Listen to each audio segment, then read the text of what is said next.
pemirsa, sekarang kita ke pembahasan kedua ya. Kalau menurut ini setahu aku ya, kalau misalnya Laksamana Cheng Ho ini adalah seorang Muslim ya, yang datang dari negeri Cina dan memang datang ke ke Indonesia itu salah satunya adalah berdagang nih atau berdagang gitu ya. Betul sekali. Tapi kisahnya lebih inspiratif lagi, makanya kita akan bahas lebih dalam. Langsung saja kita saksikan beritanya berikut ini.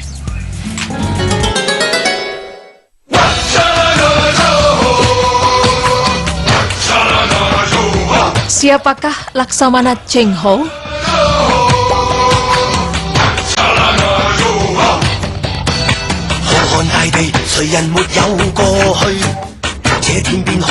Pemirsa beriman, seperti yang kita tahu bahwa penyebaran Islam di Indonesia pada awalnya didorong oleh meningkatnya jaringan perdagangan di luar Kepulauan Nusantara. Jalur perdagangan Indonesia semakin luas dengan dibukanya jalur sutra. Jalur ini dibuka oleh armada dari Tiongkok dalam pimpinan Laksamana Cheng Ho. Tahukah Anda pemirsa bahwa Laksamana Cheng Ho juga menjadi salah satu penyebar agama Islam di Indonesia? Namun masih banyak di antara kita yang belum mengetahui secara jelas siapakah sebenarnya Cheng Ho tersebut. Lalu, mengapa sampai banyak sekali peninggalan Cheng Ho di Indonesia? Siapakah sesungguhnya dia?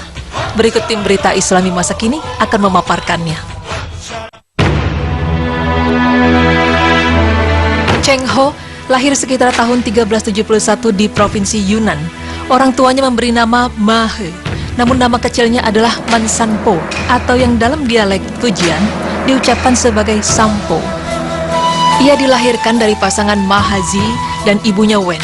Sebagai Hui, yaitu etnis Tionghoa yang sebagian besar adalah Muslim, maka ia sejak kecil sudah beragama Islam. Kakek dan ayahnya juga telah menunaikan ibadah haji. Seperti yang diketahui, kata haji dalam dialek Mandarin mengacu pada kata haji.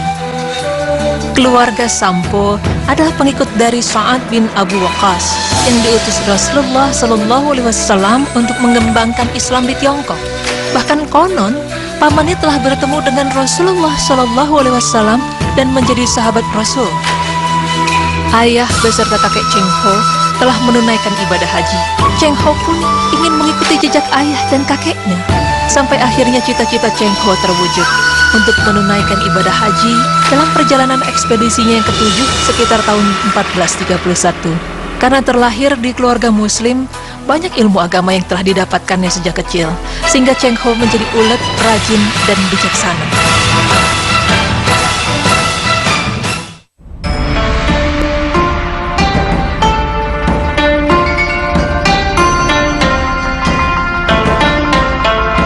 Saat dinasti Ming menguasai Yunnan, banyak pemuda yang ditangkap dan dijadikan kasim atau abdi kaisar. Sampo yang waktu itu berumur 11 tahun pun diabdikan ke Raja Zhu di Istana Beiping yang sekarang dikenal Beijing. Ketika menjadi kasim, Sampo berhasil menunjukkan keberaniannya seperti saat memimpin perebutan tahta melawan Kaisar dinasti Ming. Antara tahun 1405 hingga 1433, Kaisar Zhu mengadakan ekspedisi armada laut ke beberapa penjuru dunia dengan tujuan mengembalikan kejayaan Tiongkok, mengontrol perdagangan dan memperluas pengaruh di Samudra Hindia. Sampo menawarkan diri untuk melaksanakan misi ekspedisi tersebut, dan Kaisar Zhu menyetujuinya. Disinilah Sampo mulai dikenal dengan nama Laksamana Zeng He atau Laksamana Cheng Ho.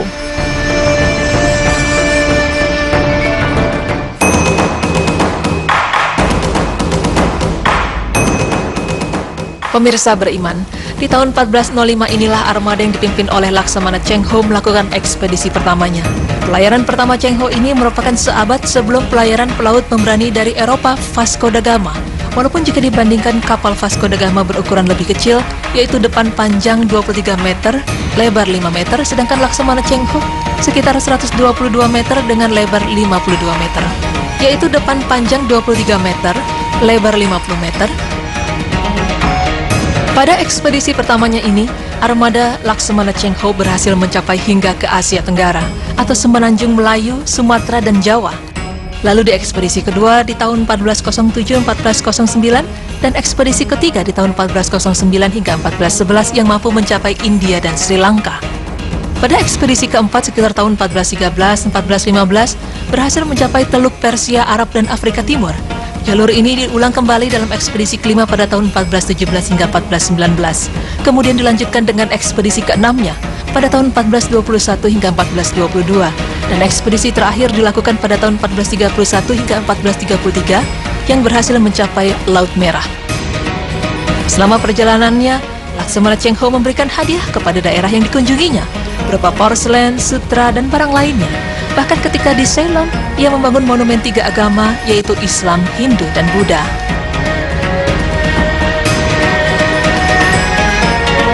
Pemirsa beriman, Laksamana Cheng Ho di Indonesia memiliki pengaruh cukup besar dalam kehidupan masyarakat. Terlihat dari jumlah etnis Tionghoa mencapai ratusan ribu dan hampir merata di wilayah Nusantara, terutama wilayah pesisir Pulau Jawa. Laksamana Cheng Ho tercatat 7 kali datang ke Indonesia di tempat yang berbeda-beda. Tempat favorit Cheng Ho dalam setiap ekspedisi yakni pesisir Palembang, pesisir Jawa, dan wilayah Majapahit. Tak heran jejak sejarah Cheng Ho di ketiga wilayah ini cukup banyak. Mulai dari Masjid Cheng Ho, kelenteng, kampung etnis Tionghoa, seni batik Tionghoa, seni ukir, sastra, dan sejumlah unsur kebudayaan lainnya. Ekspedisi Cheng Ho di wilayah Nusantara dimulai dengan mendarat di kawasan Samudra Pasai pada tahun 1405, 1408, dan 1412 Masehi. Kemudian Cheng Ho memberi hadiah dari Kaisar Yongle sebagai tanda persahabatan dengan kerajaan Samudra Pasai berbentuk lonceng raksasa Cakra Dunia yang berbentuk stupa dan dihiasi tulisan Cina Arab yang kini lonceng tersebut disimpan dalam Museum Aceh. Salah satu perjalanan Cheng Ho di Indonesia yang cukup menarik adalah di saat ia mendarat di Pulau Jawa pertama kali, tepatnya tahun 1406 di daerah Majapahit. Saat itu terjadi perang saudara antara Majapahit dengan Blambangan. Walaupun saat itu sempat terjadi insiden kecil yang mengakibatkan 170 pasukan Cheng Ho tewas terbunuh, namun pada akhirnya Cheng Ho mampu mendapatkan kerajaan Blambangan dan kerajaan Majapahit melalui jalan damai.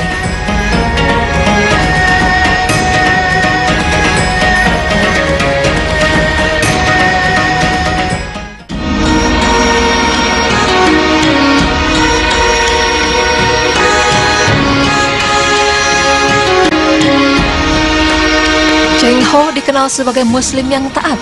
Bahkan selama melakukan ekspedisi di berbagai daerah, ia tidak pernah melewatkan untuk sholat berjamaah dengan para awak rombongannya.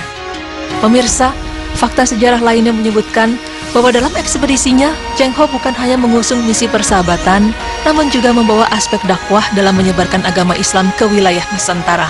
Metode dakwah yang diterapkan Cheng Ho cukup unik, bukan dengan mengadakan tempat dakwah dan sebagainya, melainkan dengan menanamkan nilai-nilai Islam pada kehidupan sehari-hari masyarakat pada tempat yang dikunjungi, sehingga menjadi contoh perilaku seperti saling menghargai dan toleransi. Selain itu, tak jarang juga Cheng Ho berbagi ilmu agama dengan membaur dalam kegiatan ekonomi masyarakat setempat, baik itu berdagang maupun bercocok tanam.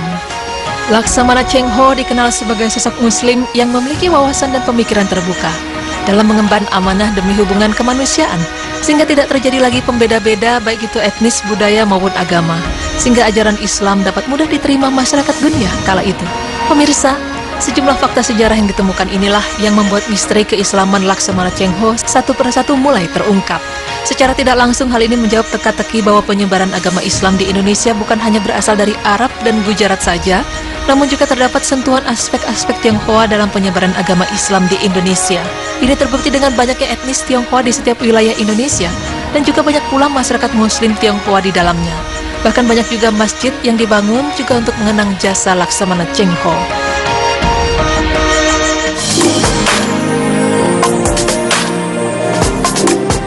Semoga informasi yang kita dapat dari kisah Laksamana Cheng Ho ini dapat bermanfaat, dan dari kisah ini dapat menjadi motivasi kita sebagai umat Muslim, karena sosok Cheng Ho yang hidup di tempat minoritas Muslim saja dapat menjadi Muslim yang taat, maka tidak ada alasan bagi kita untuk tidak menjadi yang lebih baik.